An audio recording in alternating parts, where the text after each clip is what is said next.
button. Good morning, friends. If you would please gather now, we're moving towards the start time of worship. And folks, there are extra chairs if you want to join up and make a bigger pod. These are little pod X's. So, Mike, those are the extra chairs?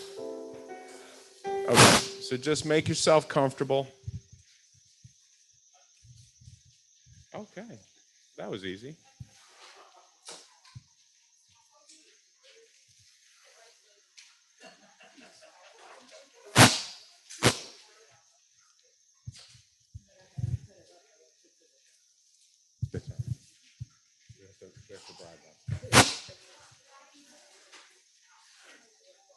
Here we are, eye to eye, voice to voice, and ear to ear. My name is Kent Mathias. I'm honored to serve as minister here at the Unitarian Society of Germantown, where we're in a lovely chapter of the history of our congregation, worshiping in person, under the tent, and on Zoom virtually, both. We are one community doing multiple ways of being together and celebrating life. So I want to just welcome you. It's so great to have everybody here in person and connecting virtually. We are walking, limping, and rolling our way into the future, doing the best we can to keep each other safe and be good role models for the community, as well as connect with each other in all meaningful ways, body, mind, and spirit. So we're trying to strike that balance. Today, we ask that folks follow the rules to keep the mask up over your nose. I believe a lot of us subconsciously just kind of slip at times. So I'm confident we can have a loving atmosphere of reminding each other of that. So we're asking for 6 feet distancing between pods. And we have a sign-in table at the back that we're requesting folks to sign in. We will let everybody here know if somebody who is here tests positive in the coming 2 weeks. And we ask that if you do learn of yourself or somebody here in your pod being positive in the coming week or two, that you let us know so we can work together as a community. We're trying to keep off the Wi-Fi of the church unless you are a part of the team sending the signal out. And afterwards, today, we're just having a more informal hangout. We're still not back to our formal fellowship hour with refreshments and stuff, but absolutely not kicking anybody off the property. To the contrary, we know we're blessed with 6 acres of property here. The bathrooms are open, so please hang out and chat following the guidelines for safety that we have. Before I hand it over to our wonderful worship associate, Javier Ramos, I just want to thank and welcome my colleague and friend, Rabbi Linda Holtzman, who's here preaching today on the Jewish High Holy Days. I have been friends and colleagues with Linda for 20 years. We're starting our 20th years of friend-colleague here. When I got to the area, Linda was a leader in the neighborhood interfaith movement at a congregation. She was serving, working on issues of justice and spirituality. Now she's a leader in Power, which is kind of a new form of how we organize in the region and the state. And Linda is also the organizer of Tikkun Olam Havara, a social justice pursuing community. I'm really grateful, and I know we are blessed to have you here to share and speak with us, Linda.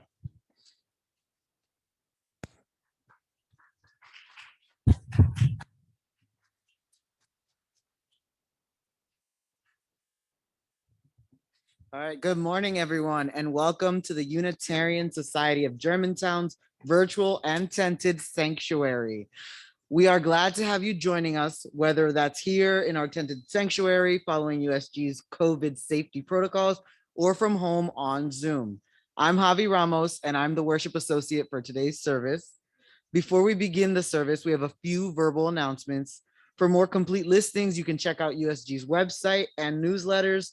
The paper order of service in your hands has some upcoming events listed on the back. Folks at home, you can view the same order of service. It is in the post on our website for today's service. Here are some highlights. If you or someone you know is in need, please check in with the caring team.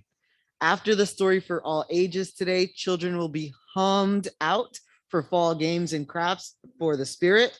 Later at 1 p.m., the Dungeons and Dragons cohort will meet under the tent.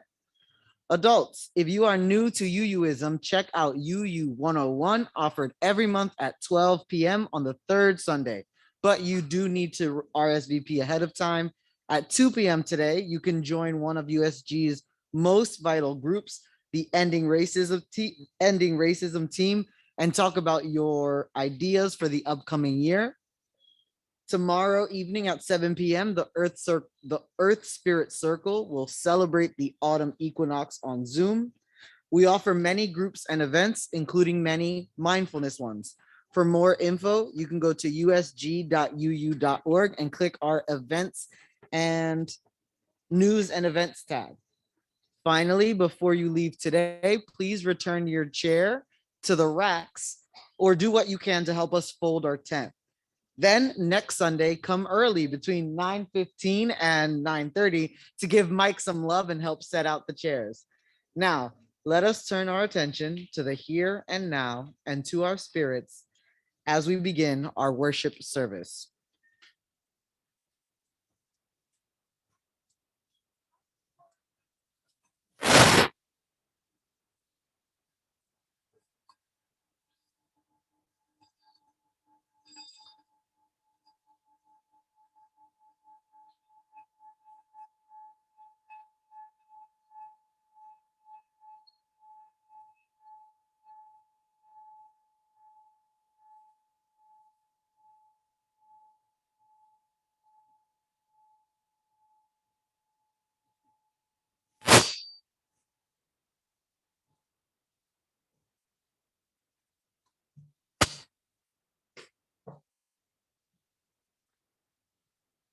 Come into this circle of love and justice.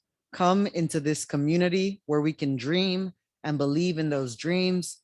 Come into this holy space where we remember who we are and how we want to live.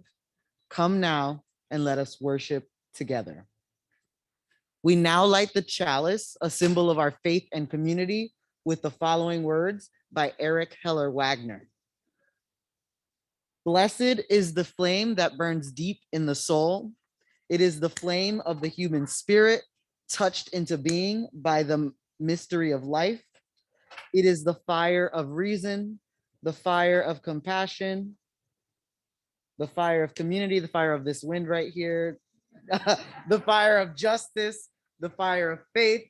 It is the fire of love burning deep in the human heart, the divine glow in every life. So let's see.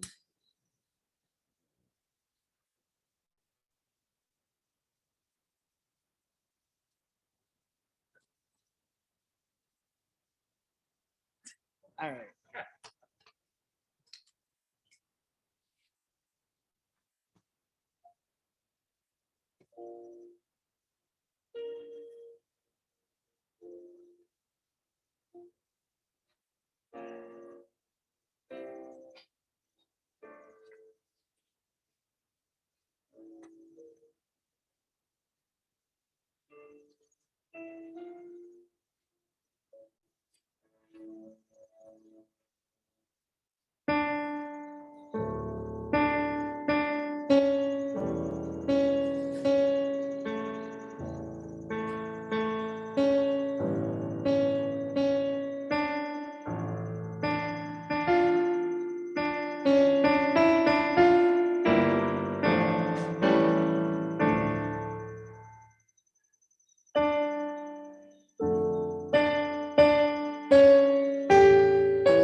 Good morning. And good morning to everyone on Zoom as well. I'm Ryan Hurd. I'm the Director of Spiritual Development here at USG. And I wanted to say, if there's anyone who's currently sitting in the sun, there's some seats up front in the shade. If you wish to move, now's a good time to do it if you'd like. So I'm going to tell a story this morning. It's a story called Jonah and the Whale. Maybe you've heard it before. It's a classic story that's often told during the tradition of Yom Kippur in the Jewish tradition. So in this tradition, the 4 chapters of the book of Jonah are read aloud during Yom Kippur. And Jonah is a minor prophet in the Hebrew Bible, but he's got a big message. In the book of Jonah, Jonah is sent by God to the town of Nineveh to warn the people that if they don't change their ways, the entire town will be destroyed, leveled. Jonah doesn't want to go. The people there are not his people. They're not Jewish, and he suspects that maybe they won't listen to him anyways. So he steals away onto a sailing ship to avoid the task. Of course, the God of the Hebrew scriptures knows exactly where he is and troubles the waters. And when the crew finds out that God is after Jonah, they cast him overboard. But to be fair, Jonah urges him to do so. He doesn't want them to suffer for his own procrastination and mistakes. So it does show us that Jonah might be a procrastinator and a reluctant prophet, perhaps, but he does have a big moral compass. God wants his prophet to make it to the city of Nineveh.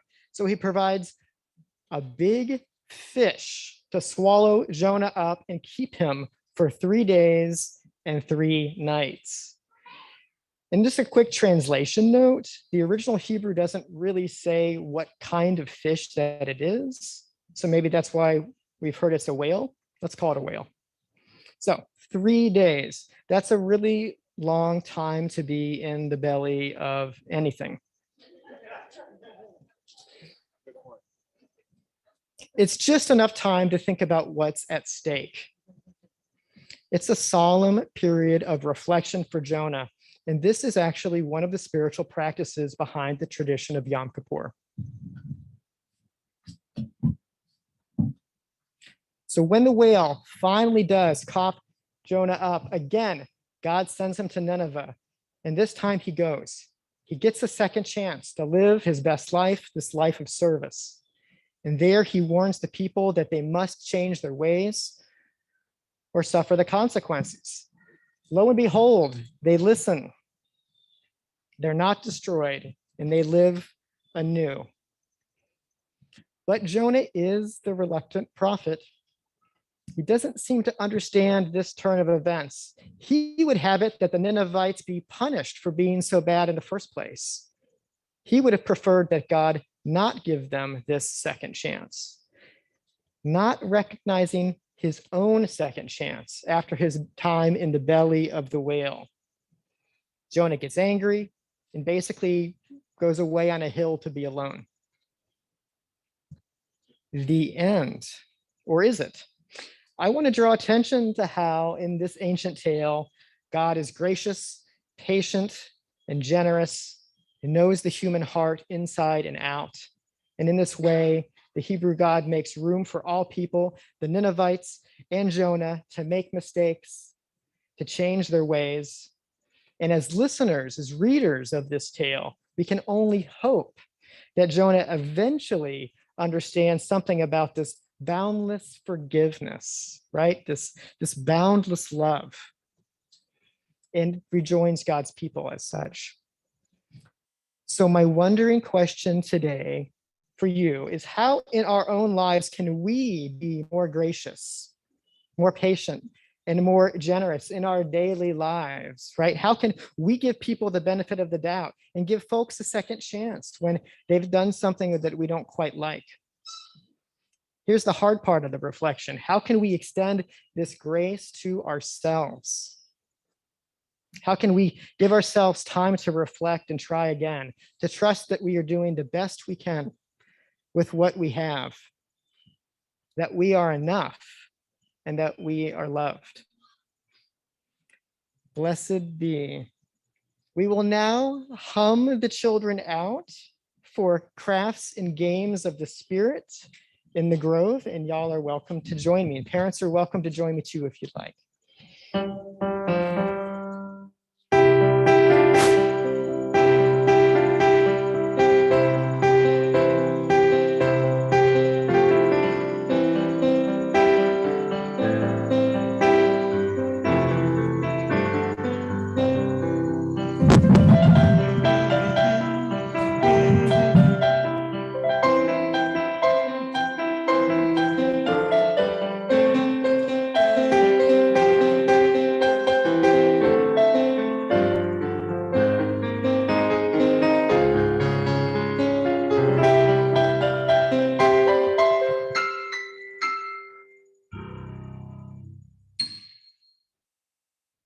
I want to name how beautiful it feels to me to have so many children here.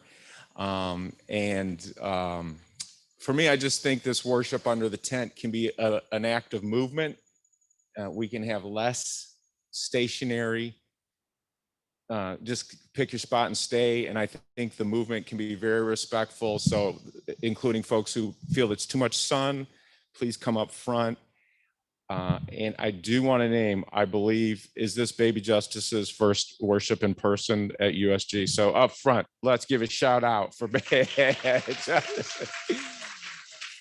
Which maybe this is my own attention deficit, but it's pretty hard to focus with somebody this cute up in front. It's pretty hard. Do you agree, Rabbi? It's transfixing, honestly. Okay. Well, let's take a time to lift up important incidents and experiences in our heart, people who are going through victories and uplifting moments, as well as people in tragedy and trouble around the globe. We certainly lift up everybody around the planet who's struggling as victims from fires, floods, and winds. And we also lift up with great thanks all the compassion that's being lived out.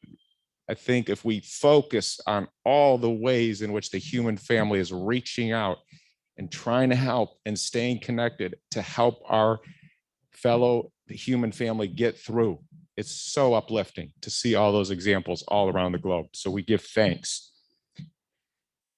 I want to give thanks for the Hills family. Their daughter Dana was married yesterday in Boston to a lovely Kiwi New Zealander gentleman. I was honored to officiate Dana, who grew up in this church, and the whole family's very, very happy for Dana. I want to lift up that this coming Saturday, we're hosting a celebration of the life of Jonelle Sofian. It's at 11:30 in the morning here in person. The family's decided not to do Zoom. And many folks here did not know Jonelle because she suffered for a long time with an intense decline of dementia. And so she was absent from the community for a long time before she did die.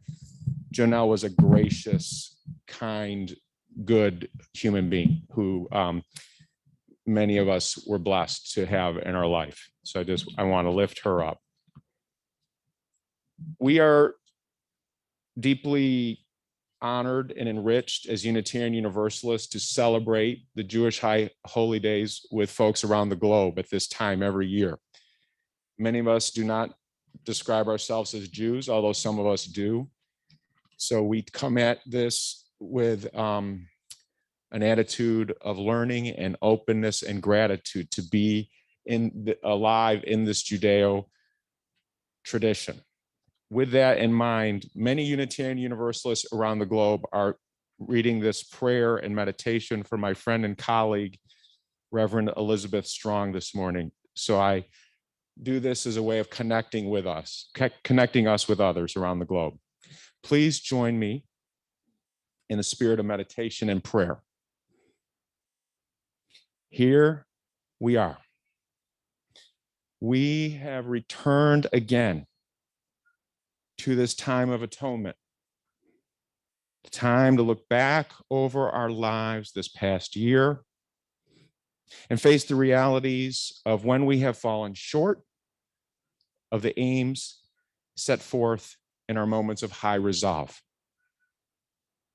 We have the opportunity, if we choose to take it, to hold ourselves to a standard that calls us to heed our faith principles in the life we live each day. The Jewish New Year asks of us forgiveness and atonement, to be at one with each other in times of broken promises. Atonement is an attempt to be at one also with the holy. For us, it's also an attempt to create a wholeness of community among ourselves. Here is a place where the sacred and the holy can enter. Forgiveness and wholeness come together in this place as we become one gathered community again. Let us rejoice and be thankful that we are together. In that togetherness, let us be silent for a moment and then engage together with spirit of life.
Every mic is too high for me. Good morning. It's really a pleasure to be here. Thank you so much for inviting me. It's always wonderful working with you, Kent, and it's wonderful to be here with a community that's really very close to my own, both in terms of location and in terms of spirit. So as you know, the Jewish community is in the middle of a full month of holidays. Rosh Hashanah, the Jewish New Year, comes first, then 10 days called the 10 Days of Repentance, during which we tell those we might have hurt during the past year that we're sorry. Yom Kippur, the Day of Atonement, a day to be completely inward, a day that is often called a day of like a mini death, where you imagine yourself no longer living for one day. And the traditional garb is that one wears what's called a kittel, which is the white jacket that goes over a shroud in Jewish burial. We don't eat or drink. We stay away from every outside activity. It's all about looking inside yourself and separating yourself from life, because only by doing that do we believe we can actually move forward into a new year fully and completely, step completely out of the previous one and jump into the new. And then tomorrow night begins Sukkot, which is up. Someone's cheering for Sukkot because it's a really great holiday. It's a week-long harvest festival during which we build small huts. You'll see them pop up occasionally around the area and fully celebrate for a week in gratefulness and joy. And then it ends with Simchat Torah, which is a day of dancing and singing, celebration of the Torah, the first 5 books of the Hebrew Bible, where we take Torah scrolls and dance with them in the room. In some synagogues, we unroll the scroll completely so that you can walk around and actually see the entire Hebrew scroll. It's really fun. If you ever have the opportunity on a Simchat Torah night, it's a powerful experience to be in the middle of that scroll. It's beautiful. It is a very full month. So for me, I still haven't left Yom Kippur quite. It takes a while. It's intense, it's full, and I'm still there. So I'd like to share with you first a story that I had not heard since I was in Hebrew school as a kid. And it's a midrash, a legend that was written about Abraham. A colleague was telling this story in a Rosh Hashanah talk, and it's jumped out at me on Yom Kippur and has stayed with me since. So it's a story that some of you may know. If you grew up going to Hebrew school around the time that I did, you probably know it. Abraham's father, Terach, sold idols for a living. Occasionally, he would go out of town, and when he did, he would leave his son Abraham in charge. One day, when Abraham was minding the shop, a woman came in with a plate of food and said to him, "Please give this plate to the idols."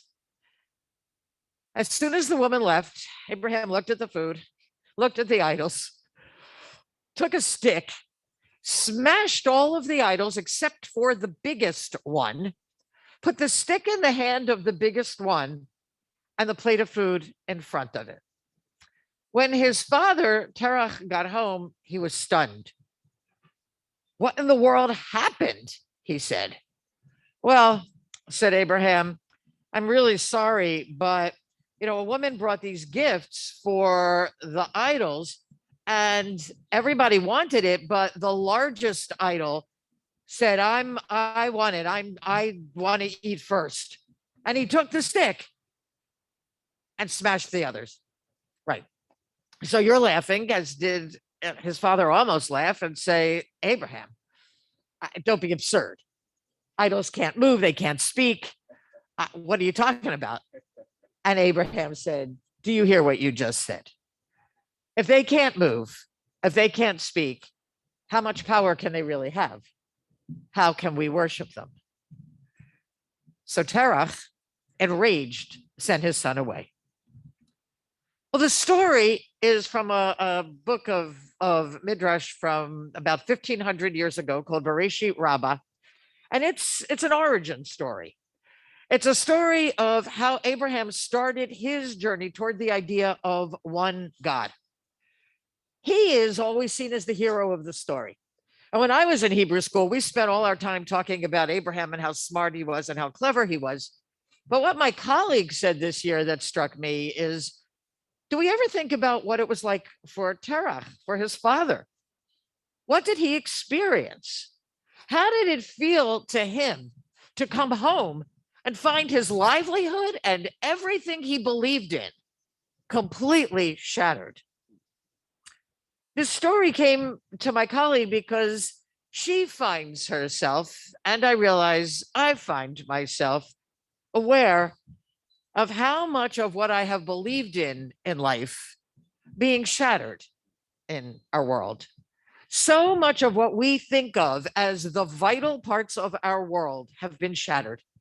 From the lovable TV dad Bill Cosby to the office of the presidency of the United States, to a sense that we can depend on the system of policing in our country to be a fair and equitable one, to the fact that we trust our citizens often not anymore to get vaccinated, to wear masks, to keep us safe. We had some faith in all of these, but that faith is long gone. We're all terach. So for a moment, imagine you're stepping into Yom Kippur. You're sitting in community, you're looking inward, and you're repeating over and over the words, Ashamnu, and we beat our breasts when we do it. Bagadnu, Gazalnu, Dibarnu Dofi, which is, we have trespassed, we have betrayed, we have stolen, we have slandered, and we go straight through a list of everything that we are sorry for from the beginning of the Hebrew alphabet, the beginning of the alphabet. The first word starts with an aleph, straight through the letter Tuf, straight through the last word in the alphabet. So it's a kind of a shorthand for listing every possibility for everything we might have done wrong. Everything from aleph to Tuf, from A to Z. And we're naming so many ways that we miss the mark during the day on Yom Kippur. We do another chant that I heard playing. I felt very at home when I walked in today because you were playing among the other tunes, the 1, 2, Ve'al kulam Eloah selichot silach lanu mechal lanu kaper lanu, which means for all these sins, God of forgiveness, forgive us, pardon us, grant us atonement.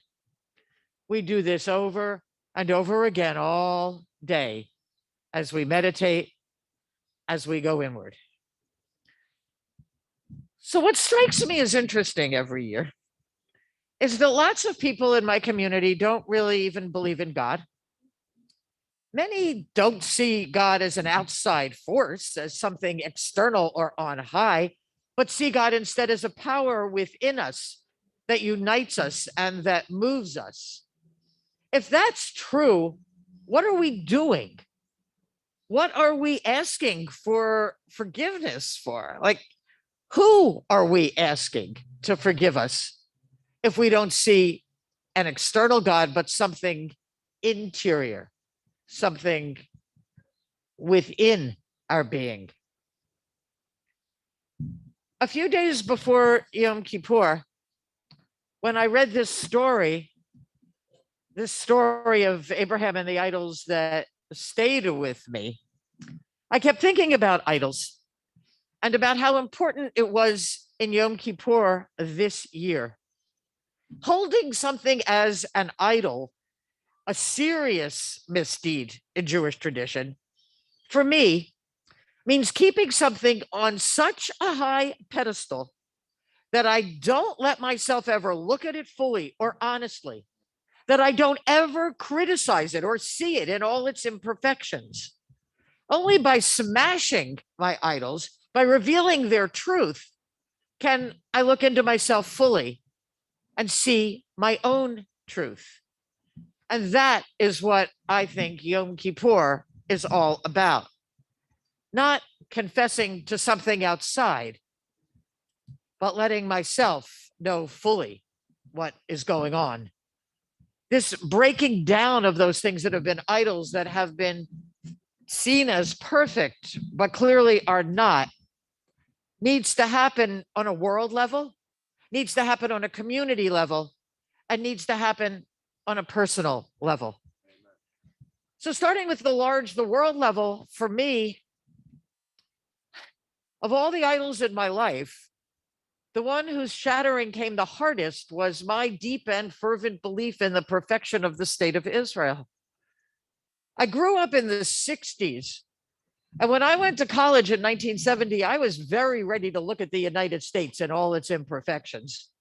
Sitting on the grass at concerts while the Star Spangled Banner was playing and the adults stood up and glared at us was the norm. The deep racism and the Vietnam War took away my innocence, all of our innocence about the United States. But for me and for a lot of the Jewish community, Israel was another story.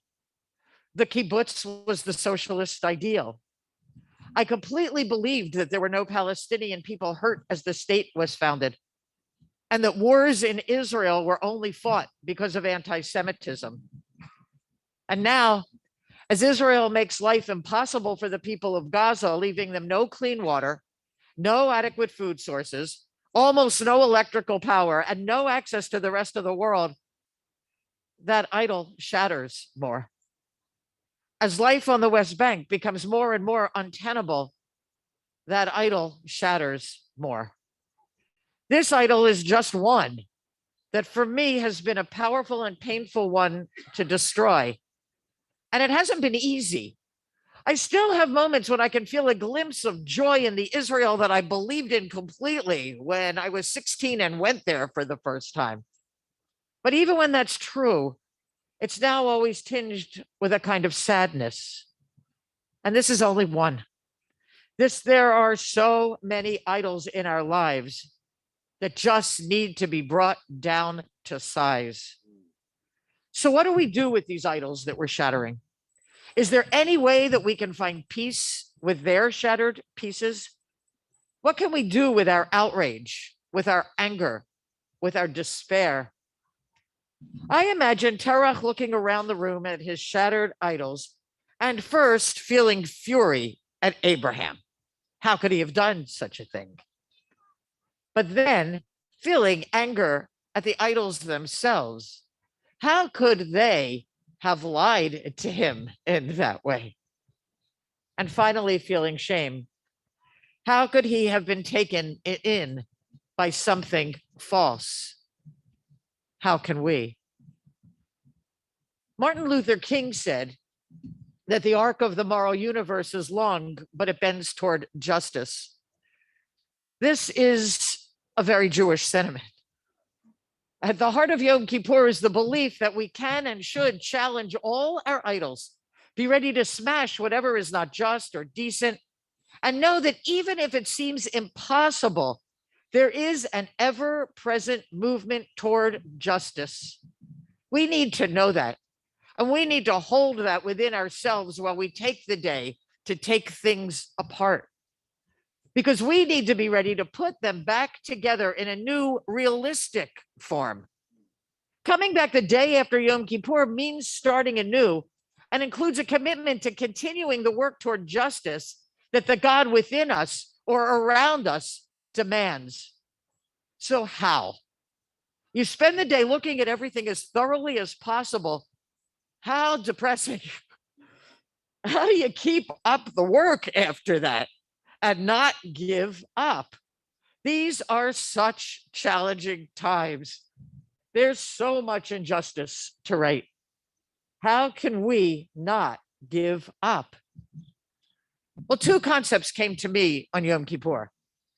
The first is the Palestinian concept of sumud. Some of you are nodding, you know it. Sumud is steadfast hope and determination. The Palestinian people have more determination than I've ever seen to build a life even when their land is being occupied, to find ways to celebrate and be present for all that's good in life, and to keep working to make change. Sumud is extraordinary. And the other two are directly out of Jewish tradition, tikva and emunah. Tikva is hope. Emunah is absolute faith, absolute determination. Hope and faith are at the heart of what it means to be Jewish. Rabbi Jonathan Sachs teaches that when God tells Moses that God's name is Ehyeh Asher Ehyeh, I will be what I will be, it's a statement of hope, of looking ahead, of possibility. God's very name, Ehyeh Asher Ehyeh, I will be what I will be, is in the future tense. God's call is to that which is not yet, but will be. The essence of God and the essence of our belief is hope.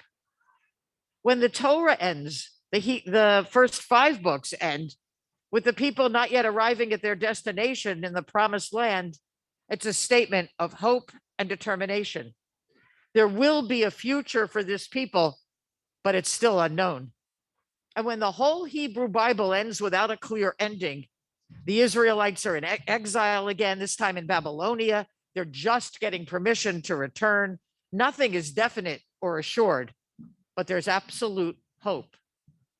Our lives are centered around hope. And as a people, we don't give up. Generation after generation of struggle has not made us into a people that's easy to be a part of. Many of you who grew up in the Jewish world know that. But it's never stopped us from hoping for the future. We're living in a world now where our idols are smashed every day, where it can be so hard to keep the fire of hope alive within us.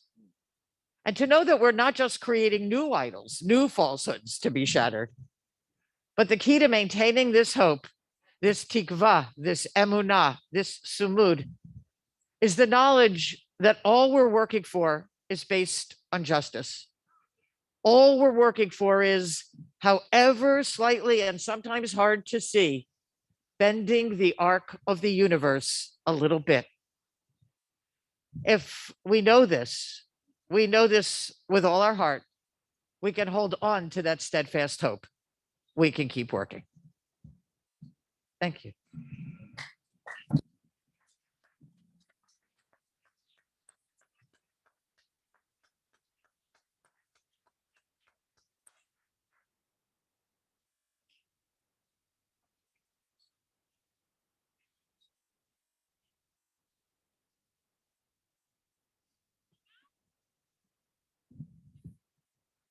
Today is September's Share the Plate opening of the school year. From the Talmud, the world only exists because of the breath of school children. Good morning. More than 40 years ago, inspired by Fran Emery, USG member, and then principal of Clarence Pickett Middle School, our congregation adopted nearby Anna Lane Lingelbach Elementary School. Over the years, we have provided books and volunteers for their library, funds for school supplies, tutoring, and, until interrupted by COVID, welcomed Lingelbach students, their families, and staff for an end-of-year celebration meal. Martin Luther King Day of Service crews from USG have worked both at Lingelbach and at Charles W. Henry Elementary, a few blocks further away on Carpenter Lane, where we have demonstrated in the schoolyard for library restoration and provided meeting space for their PTA here. USG members and Reverend Kent joined the June 21st Power Interfaith Still Separate and Unequal 100% Fair Funding Now pilgrimage from Samuel Gompers Elementary School in Winfield to Marion Elementary School. Today, we can honor this tradition of support for our neighborhood public schools.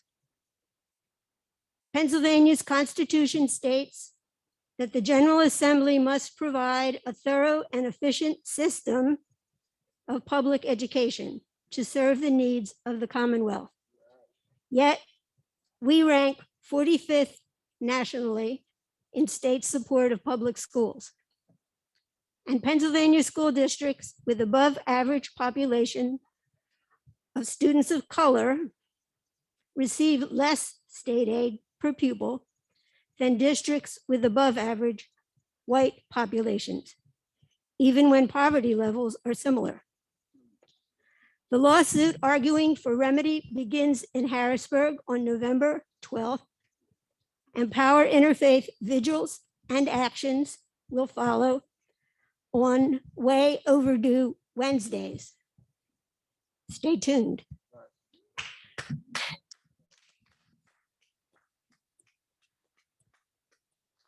Let us share our plate today, contact our lawmakers tomorrow, and join with Power to insist that all our school children be provided the full resources that they deserve.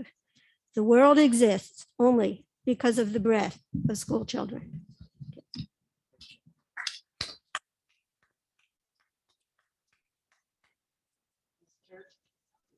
All right. This church and congregation are places of love, giving, and compassion, where distance does not weaken our commitment to our beloved community. The entire offering today goes to Lingelbach and Henry Elementary Schools. We will now collect the offering. You may also give online at usguu.org/give.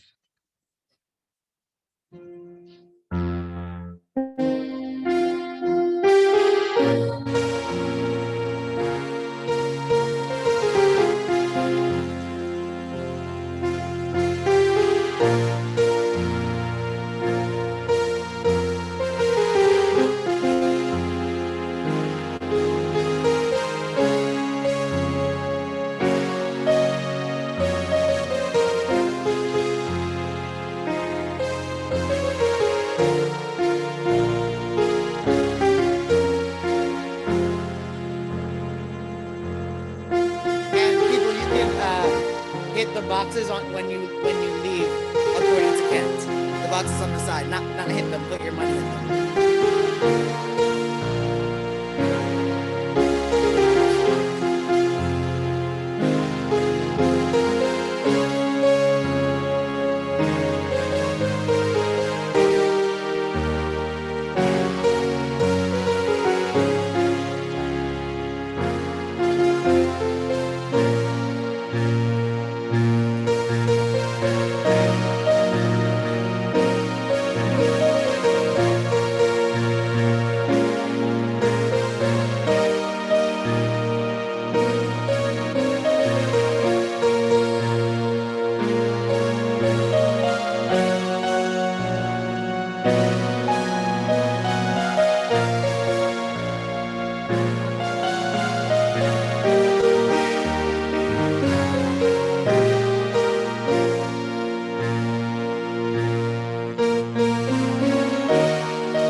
Thank you, Rabbi Linda, for such an inspirational, educational, and meaningful sermon. I'm really moved, and it's really going to stay with me. Your message this morning. I'm gonna use it for my own living, and I'm sure I'm not the only one. As Javi helps us to extinguish the chalice, every time we meet, we light a chalice to symbolize the power of love, hope, and courage together. When we put out the flame, love, courage, and hope stays alive in our hearts.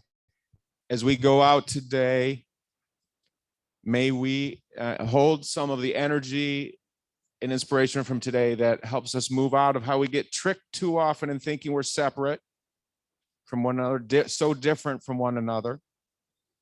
May we hold the truth evermore that we have all done wrong. We have all been wronged. And we are all a part of the holy court of the divine, which can help us to make assessments and adjustments to do better, to help bend the arc of the universe towards justice.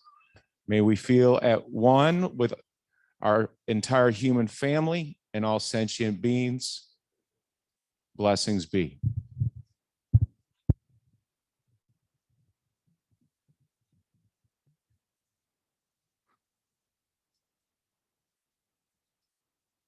The chalice is now extinguished as we end our worship service.